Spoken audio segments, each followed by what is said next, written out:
बिस्मिल्लाहिर्रहमानिर्रहीम। अस्सलाम वालेकुम। बनी इसराइल में एक शख्स था जो बहुत बड़ा ही नेक आबिद और ज़ाहिद था।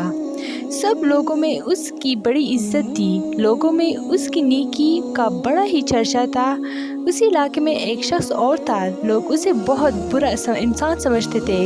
वो था ही ऐसा बदअमल और बदकिरदार, कोई भी उसे अच्छा नहीं समझता था। एक रोज़ उस गुनहगार शख्स ने देखा कि वो नेक आदमी एक मैदान में बैठा हुआ है। हर तरफ तेज़ धूप फैली हुई है, मगर अल्लाह की उस नेक बंदे पर एक बादल के टुकड़े ने साया चाक कर रखा है।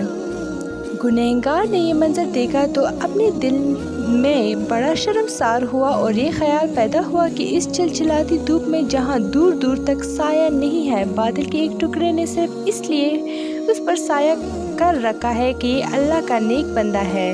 क्यों ना मैं भी उसके साथ बैठ जाऊं? क्या खबर कि उसकी बरकत से अल्लाह ताला मुझे भी बख्श दे और मेरी खताओं को माफ़ फरमा दे। ये शख्स आबिद और ज़ाहिद के पास गया और उसके साथ साए में बैठ गया। उसके बैठते ही उस आबिद और ज़ाहिद शख्स के दिल में ख़याल आया कि ये अपने ज़माने का बदतरीन गुनहगार और पूरी कौम में बदनाम शख्स है। इसके साथ तो कोई भी उठना बैठना पसंद नहीं करता। ये मेरे पास कहाँ से आकर बैठ गया? ये ख्याल आती ही उसने उस रसवाए ज़माने को अपने पास से उठा दिया।